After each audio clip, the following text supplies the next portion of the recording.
It's Tuesday on Daily Delivery. I am Michael Rand. Hope you guys are having a good one out there.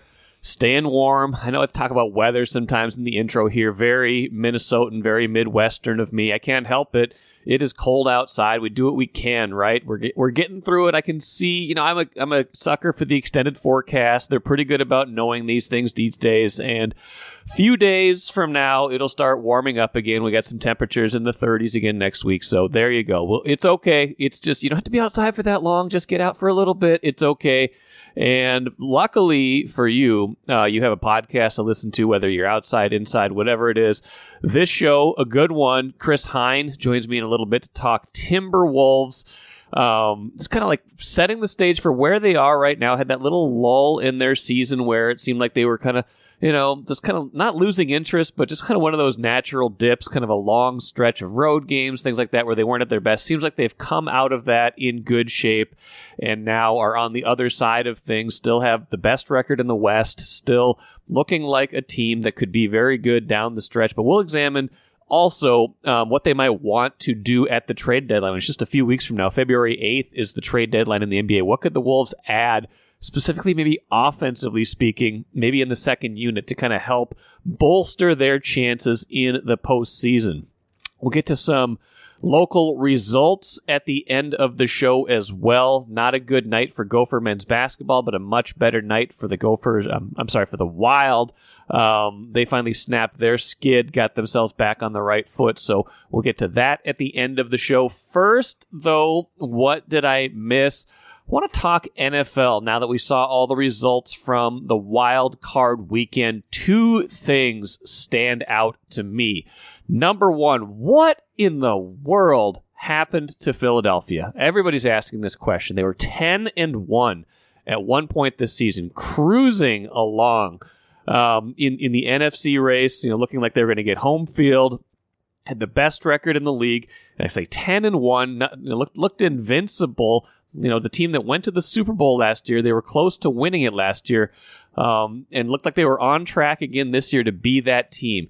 Then they lose 5 of their last 6 games in the regular season and then just get absolutely humiliated, 32-9 in the playoffs last night against Tampa Bay. Tampa Bay played a good game, but 32-9. What in the world? How do you fall off the face of the earth so much? There's, I'm sure the injuries play a role. I don't think Jalen Hurts is 100%, but there's also been like bickering, infighting, it sounds like, especially on offense, the direction of the team in question.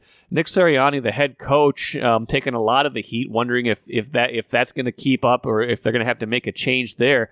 Like, just underscores how fast things can change in sports, right? This was like the team that looked like it was the model franchise for quite some time, for the rise of the Eagles getting better and better. They took it to the Vikings last year. They took it to them earlier this year. They still look like that team for a while, and then all of a sudden the wheels just fall off. And if one play symbolized it last night, it was a 56-yard touchdown, a short pass from Baker Mayfield to Palmer from Tampa Bay.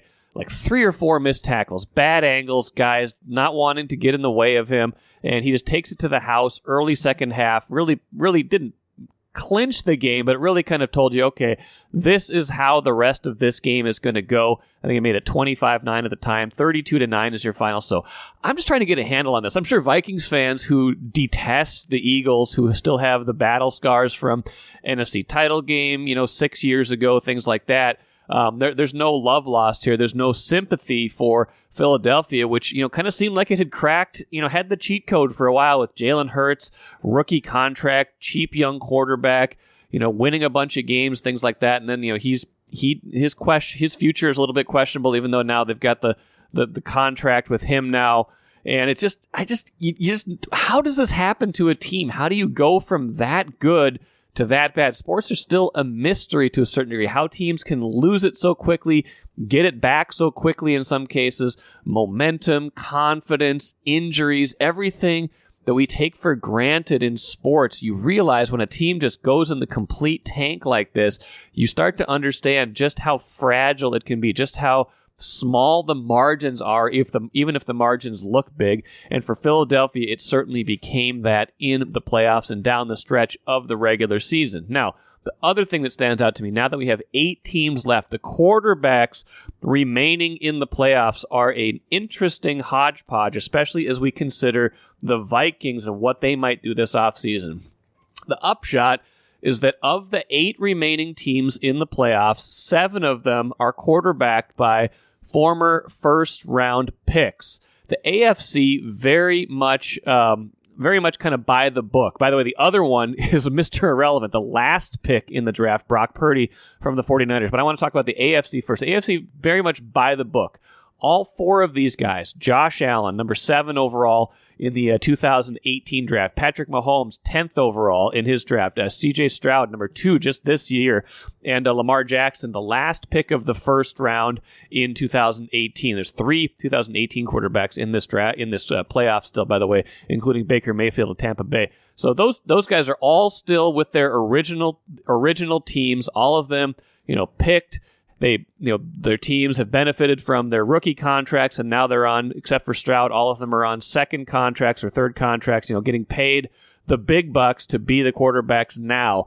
But all of them, kind of franchise caliber guys. I think Stroud, we can say that about him even after 1 year. Franchise caliber guys who figure to have these teams in contention year in and year out. Maybe not Houston. We don't know that for sure yet, but definitely Kansas City, Buffalo, and Baltimore. You can say that about them. Those are contenders year in and year out, regardless of what else is happening around them. May not win the Super Bowl, but they are contenders year in and year out with those guys. The NFC, Baker Mayfield with Tampa Bay, number 1 overall pick, but with Cleveland, has bounced around. This is his 4th team in 6 years. Jared Goff, also a former number 1 overall pick with the Rams, but traded for Matthew Stafford, who helped the Rams win a Super Bowl. Goff kind of dispatched the Rams, said, this isn't our guy. We don't want him. He's not the guy that can take us to the promised land. Now he's in Detroit and doing very well. Jordan Love, drafted in the number 26 overall in the 2020 draft, he sat for 3 years, of course, behind Aaron Rodgers. So he was a former number 1 overall, first-round pick, but he has sat for 3 years. And then you got Brock Purdy,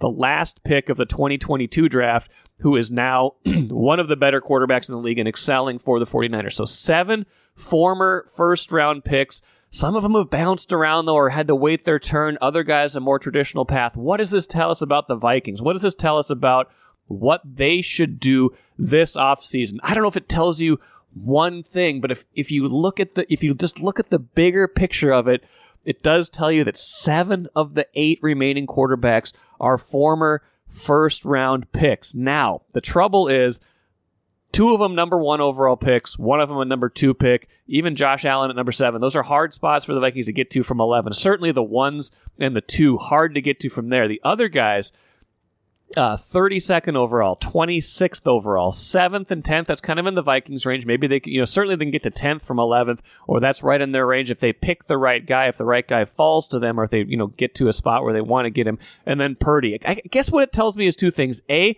there's not one single way to build a team, to have a successful playoff team, or to have a team that gets passed around in the playoffs at least. I don't think all of these teams are on equal footing as contenders or are in the same situations. But if you talk about, there's not just one way to build a team. 2, though, 7 out of 8 former first-round picks tells you the arm talent, tells you the idea of capitalizing on that, young rookie quarterback deal. You got C.J. Stroud on that. Jordan Love is still on that with the Packers right now. Brock Purdy, the 49ers certainly reaping those benefits. Other teams have reaped those benefits in the AFC, even if now they're paying top dollar for it. So the bottom line does seem to be drafting a quarterback in the first round can set you up for success, especially if you find that right guy. And maybe these playoffs tell us what the Vikings should do in 2024, which is draft a quarterback and start over. Grand Casino would like to take a moment and salute the true football fan. The passion, the hope, the anticipation, that incomparable feeling of winning. Grand Casino would also like to take a moment to remind you that you can find all that anticipation, thrill, and winning at Grand Casino. Grand Casino, let your story begin. Let's bring in Chris Hine, Timberwolves beat writer. I think it's been a while, Chris. I think it qualifies as a Happy New Year because I don't think we've done this Yes. since the start of the year. So Happy New Year. How you doing? Happy New Year to you too. Yeah, a lot of road games. So I was out of Yes. town and yeah, very happy New Year to I'm sure as you watch Jordan Love just torching the Mm, Cowboys mm. and yeah, Green Bay maybe set for another decade at quarterback. How about that? Isn't Well, that you isn't should that isn't that nice? you better hope that was a fluke because he's up next for your 49ers, right? I know. I mean, listen, they look really, really good. But I'm trying to take solace in the fact that about 3 or 4 weeks ago, they almost lost to Carolina.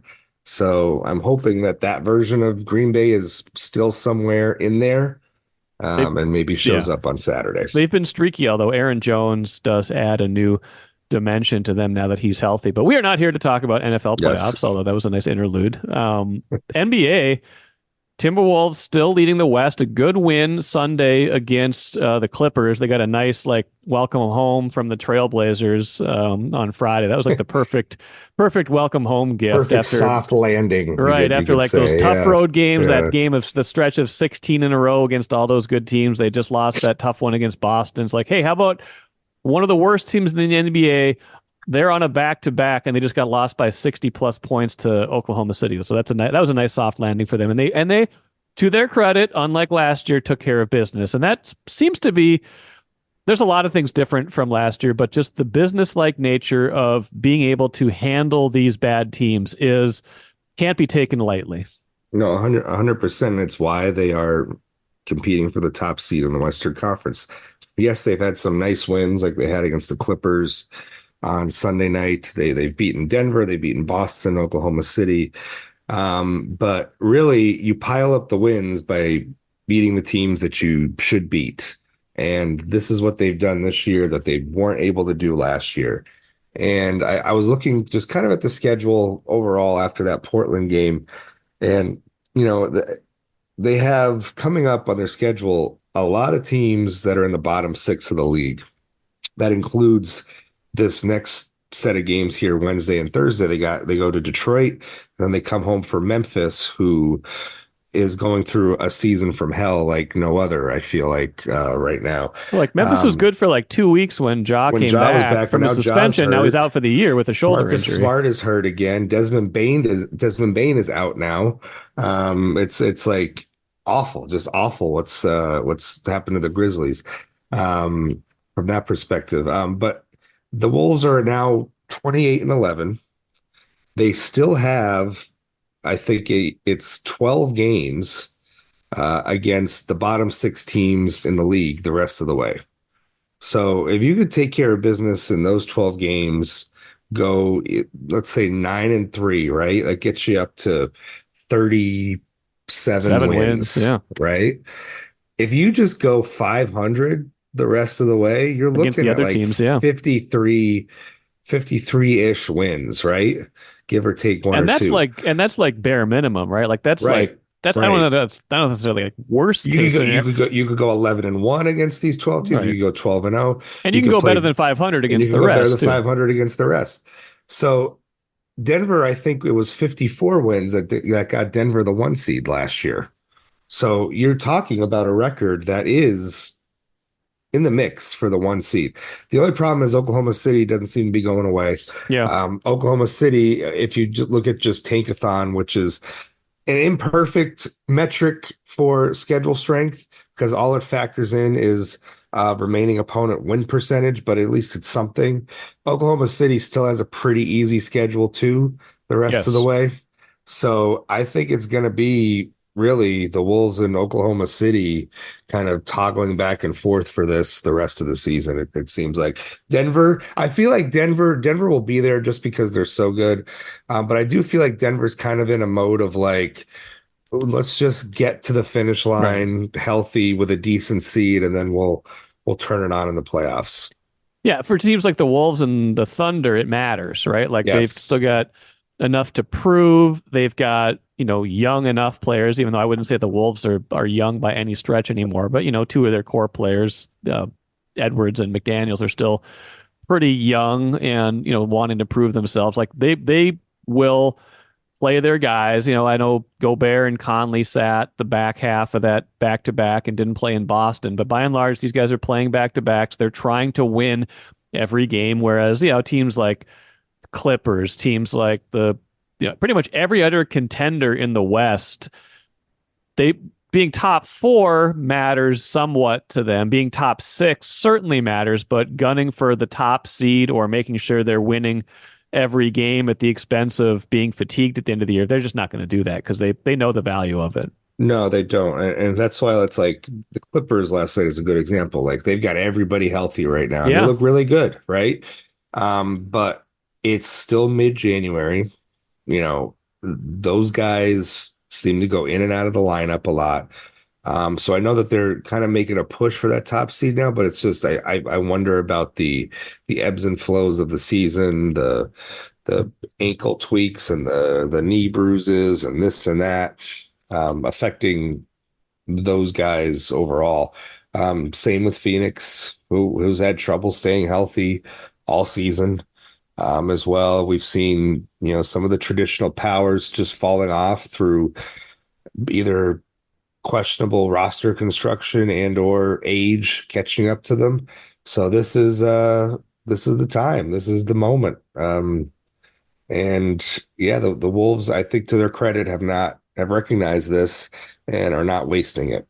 And they're going full throttle most every night, except for that Boston game, which was a weird set of circumstances. But every night, everybody's doing their best to be available to play Anthony Edwards. Knee contusion. Maybe on another night he sits that one out, but it's the Clippers. It's a big game at home, and he plays well. So that's kind of the ethos, the kind of mindset and culture that they have right now is if they can play, they're gonna play, even if it's on the borderline. That's why I thought the Clippers win was important. Clippers had all of their big guns going. They had, Kawhi, they had Paul George, they had Harden, they had Westbrook. They all played heavy minutes. Like that's the kind of lineup and effort you're going to face in the playoffs, assuming there's not like a team with like a catastrophic injury or like a weeks long injury, as opposed to like teams that might rest guys or give guys, this, minor injury time off, things like that. Like they've caught teams that were doing that this year, right? Like they've played teams that weren't quite giving it their all. Not like they weren't trying to win, but they weren't at full strength where they probably could have been if it was the playoffs. So beating the Clippers in a scenario like that felt important to me because the Clippers certainly were, at that point where they were trying to be full strength. Yeah, that's 100%. And I think it's that Clippers matchup is always a little more intriguing for me, at least a little bit, when it comes to the Wolves, because the Clippers are the creators of the play Rudy Gobert off the floor in the playoffs narrative, right? That happened against the Clippers. And so that has clung to Rudy over the last couple of years here. So I think to see the Wolves not give in terms of lineups or whatever and play how they normally play and go out and play really good defensively, and Rudy is not a detriment to the team late, including with his free throws. In the playoffs, who knows what's going to be different?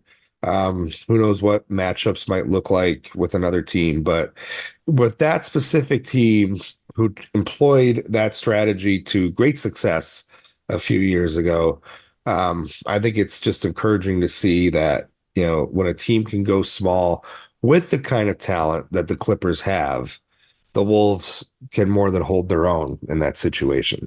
Yes, I think that's fair. I think it also, it's interesting to see the Wolves kind of evolve over the course of the year. I think their identity has been what they said it was going to be, which is defense, but the rotations and who's on the floor and who's kind of playing those key supporting roles, maybe a little different than what we thought. You've seen a little bit more Jordan McLaughlin lately. I don't think we saw him in the Clippers game. They kind of went 8 in that game, but like in the games where they feel like they need 9 or 10 or can use 9 or 10, Shake Milton's kind of lost that role. Troy Brown filled it for a while, but that was more because of injuries.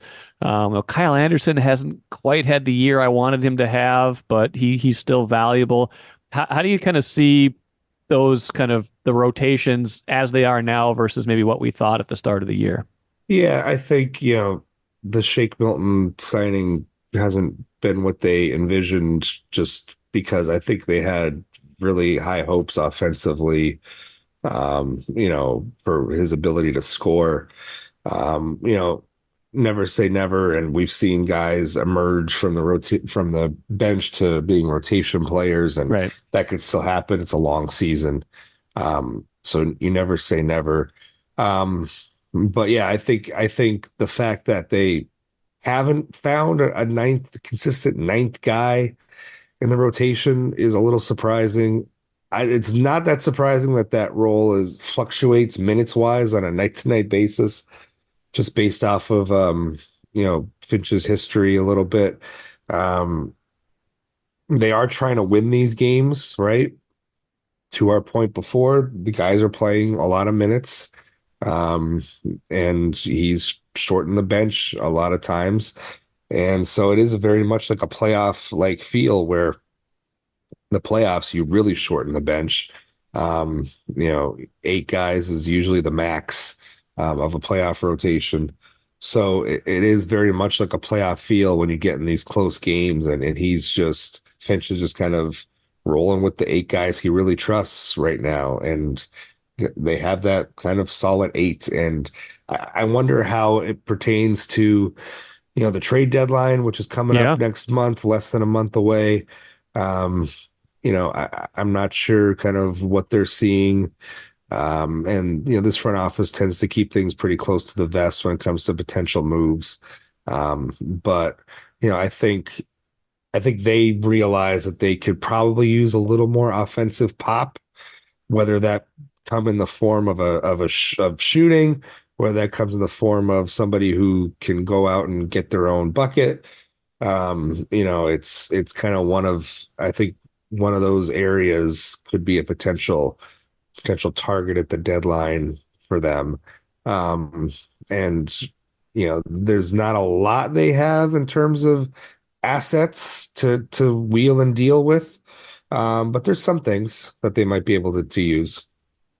Yeah, I think we were talking before we started recording. They've got a pretty good second round pick next year that will be either from Memphis or Washington. Both of those teams struggling this year, probably lottery teams. So you figure that pick might be in the 30s, which would be, teams like those early second round picks. It's almost like getting a first round pick, or you kind of, teams load up on potential in the first round, and in the second round, maybe they can take a even longer term project or take somebody that maybe helps them right away. And so those are pretty enticing depending on who they're going to. You've probably got some salary to make match. It does seem like shooting, like somebody who can get their own shot, somebody who can create some of that instant offense, because I think you're right. Like they have their 8. Like if everybody's healthy, they've got their 5 starters plus Naz Reid, Nickeil Alexander-Walker, and Kyle Anderson. That's their 8. But if anybody's hurt, if they run into a matchup where you're not loving all the bigs, things like that, like it would be nice to be able to play a different style if you need to. And I don't know exactly what the deal is or who the player is, but it does feel like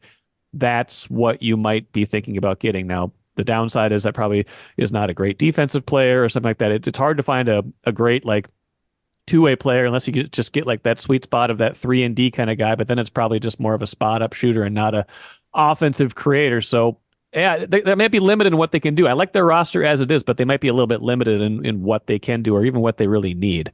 Yeah, it's tricky to see. I think shooting is always a possibility. Just because I think of kind of when this offense was really humming 2 years ago.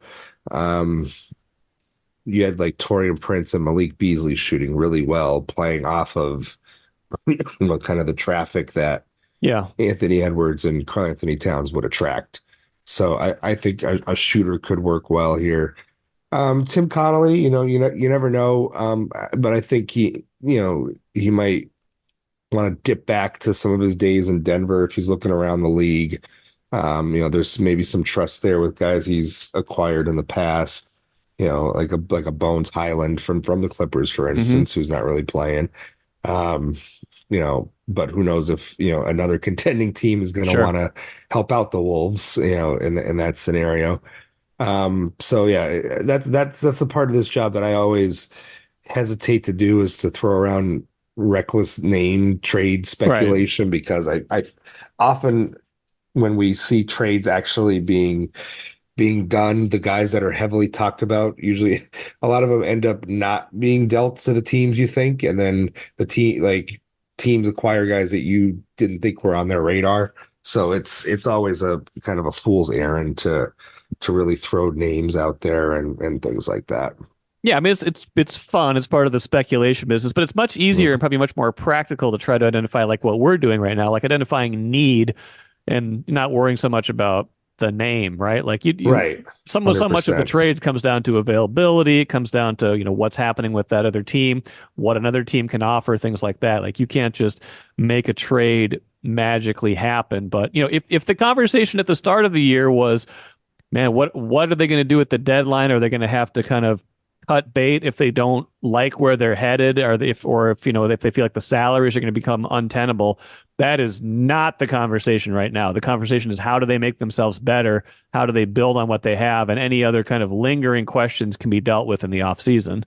Correct. Yeah, you have a chance now to have a really special season. Um, and a year like this might not come along very often, especially for this franchise. So yeah, I don't think there's any way. I mean, you're always building with an eye towards the future, right?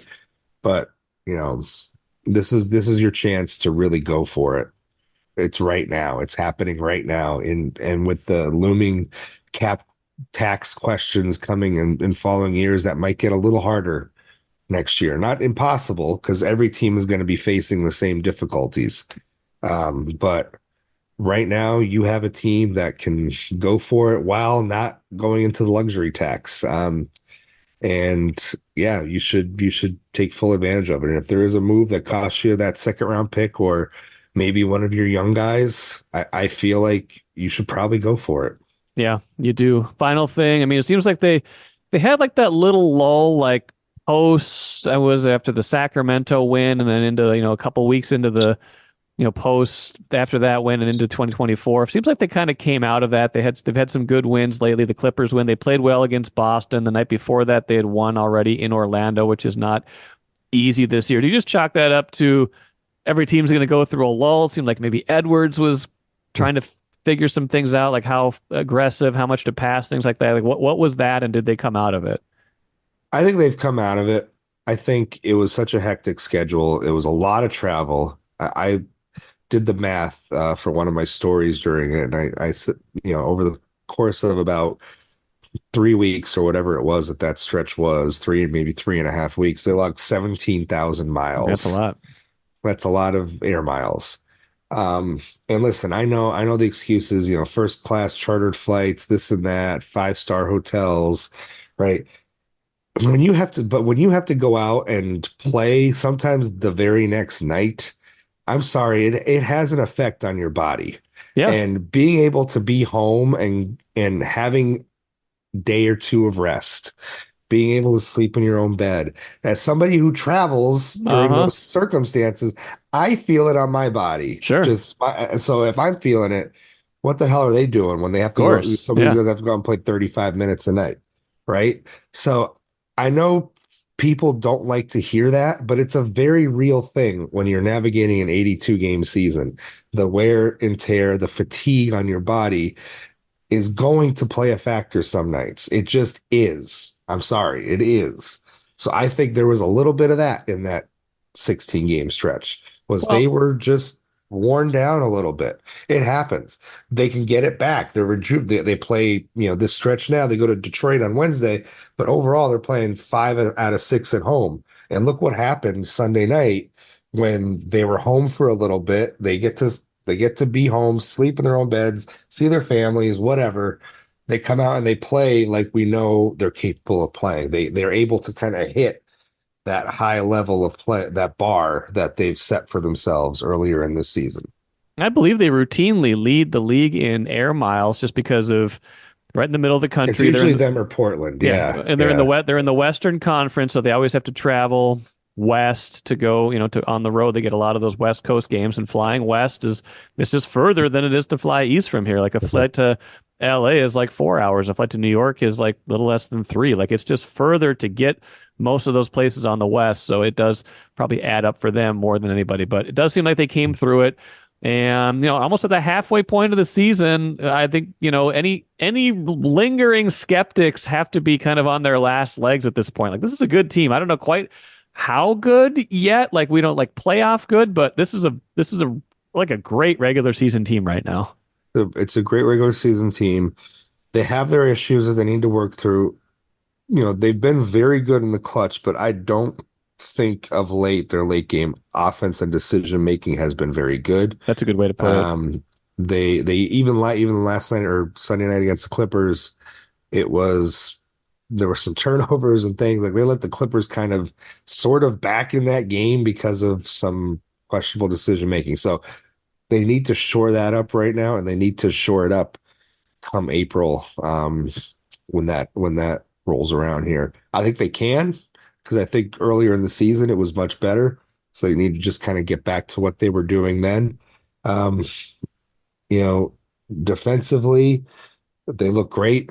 It's no team is stingier in the half court than this team when it comes to defense. There's, the only way that they're going to lose is foul trouble with Rudy and or Jaden. But usually the playoffs are called a little looser than the regular season is. So I think that bodes well for the Wolves, who like to play a little more physical on the defensive end of the floor. And offensively, come April, will Carl be there for a whole series? Will he take himself out of a playoff series, which has happened each of the last two at times? He's played in each of the series. He's played some of the Memphis series and the Denver series. He's played some really good basketball in some games, and there were some games where he was unplayable or in foul trouble or out of the game. That's the big question for him when we get to that part of the year, and that's an answer that we're not going to get until we get to April. Yeah, well, it should be fun to see the journey the rest of the way, to see what this looks like, and I'll probably have you on again maybe closer to the trade deadline. But right now it's just kind of not like they're on autopilot, but they kind of feel like we know what they are, and they kind of keep stacking up the wins to make sure they're in the spot they want to be at the end of the year. Chris Hine, appreciate it as always. Happy New Year again, and we'll talk soon. Happy New Year. Thank you, Mike. Royal Credit Union's smart checking accounts offer no monthly fees and no minimum balance. Enjoy financial freedom when you open your Royal Credit Union smart checking account online at rcu.org/go-checking. Insured by NCUA. Good stuff from Chris. As always, good to have him back on the show. It's been probably been a few weeks since he and I talked for this podcast. He's been on the road a lot. I took some time off over Christmas, so good to kind of get his perspectives again on the Wolves. I'm a little bit torn on what they should do or how they should be thinking as the trade deadline approaches, because it seems like they've got a good chemistry here, a good mix. I think they've got some good depth, certainly their top 8. And even beyond that, there's guys I still trust in spurts. I trust Jordan McLaughlin in certain matchups. I think Troy Brown showed me some things when he had to play earlier this season. Even Shake Milton is not irredeemable. He could come back and have a good second half of the season, especially if pressed into duty. They've got younger guys, too, that maybe are waiting for their opportunity to shine. But if you're talking about going into the playoffs eventually and what wins in the playoffs, defense is certainly one of those things. That's been the Wolves' calling card all season long. You don't want to mess with that kind of defensive identity, defensive chemistry. So I don't think you trade away defense in the pursuit of offense, especially if that's your identity. But one more bucket filler, one more guy who can just flat out shoot the ball, who can go on a 9-0 run all by himself if he gets hot. Those kind of heat up guys, those microwave guys, Vinny Microwave Johnson, if you guys remember him from the Pistons back in the 80s, those kinds of guys can just absolutely change the flavor of a game, can get you back into a game, can create the separation in a playoff game that you need to get to the finish line. Maybe someone like that especially if they bring at least adequate defense to the mix. If you can find the right deal, if you don't have to mortgage the future, things like that. And there's not a whole lot of future for them to mortgage after the Rudy Gobert trade and after other deals they've made. But if you can get someone like that, maybe it's worth exploring, because I do think someone like that, especially if there's any injuries down the stretch, if somebody kind of falls out of the rotation or is hurt for any length of time, someone like that could certainly help them. I don't think it's time to speculate on names yet. I'm just talking about what kind of player, like Chris and I talked about, what kind of player could they use? And that's the kind of player I think they could use. Someone who can just light it up from three, because they don't quite have enough of that. Let us now finish with the cooler. Two teams played last night locally. A tale of two results, certainly. Gopher men's basketball team lose at home to Iowa, give up 86 points. They blitzed them early. Gophers were up by double digits after just a handful of minutes. I think it was 14-3 at one point in this game, but could not sustain it. Having a hard time since they went 3-1, lost to Indiana, now lost to Iowa. Michigan State on the road next, and then home against Wisconsin. This team that, exceeded expectations for a little while there, that kind of got my attention. I'm not saying I'm not paying attention anymore, but they need to do more than just that little stretch. I know they won 7 in a row. A lot of those games were just against the worst of the worst non-conference opponents. A lot of teams could have beaten those teams. St. Thomas could have beaten a lot of those teams. No disrespect to St. Thomas, but I'm talking about the level of competition the Gophers were playing. That tells me right now that they are in kind of regroup mode, that this team is not at the spot where you have to say, okay, they're not good yet. They had a good stretch. They're better. We still know they're better, but they aren't the kind of team that's going to automatically take care of business in a coin flip kind of game. They were favored to beat Iowa. I think the betting line was like Gophers by 3.5. So Vegas looked at this, or whoever sets the odds looks at this and says, hey, this is a better team than Iowa, and then Iowa comes in, doesn't blow them out, but it was pretty convincing. The gap in score in the second half was always like in that 7-13 range, where Iowa was always kind of able to keep them at arm's length. So that was interesting to me. They need to regroup. I'm not saying they have to win at Michigan State, but I'm saying they got to play better at Michigan State. They got to beat Wisconsin to kind of feel like they're getting that feeling back that, hey, okay, not just a better team, but a team that's going to win some games. The Wild hadn't been winning at all. Now they win 5-0.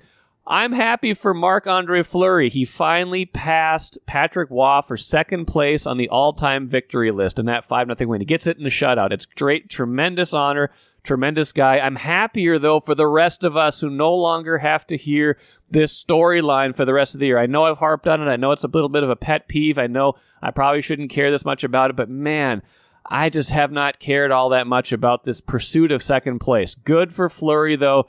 He did it. The Wild got a much-needed win, a convincing win, 5-0. A lot of good things happened for them. Maybe that closed-door meeting the other day did some good things for them, and now they'll play better. Maybe they're the opposite of the Eagles. They went up, they went down, they went up, they went down, and then maybe now they're back up again, whereas the Eagles just ended their year completely down and out. And, so we'll see where the Wild go the rest of the way. But, man, sports are weird. Maybe that's the ultimate takeaway from this show. Sports are weird. You never know when a team's going to get hot, when a team's going to get cold, and what is driving that sort of behavior from a team. That'll do it for today. Tomorrow, very special episode, 25 years since the 1998 NFC title game, or the title game after the 1998 season. That game was played on January 17th, 1999. Vikings, Falcons. You know what happened. I don't know if you want to relive it or not, but let's talk through it. I'm going to talk through it with a couple good friends of mine, guys who share a Vikings personal history with me. So we'll take a journey back, hopefully a catharsis, hopefully a fresh look at that game. That will be on Wednesday's show. Until then, I am Michael Wren. Have a great rest of your Tuesday. Back at it again tomorrow.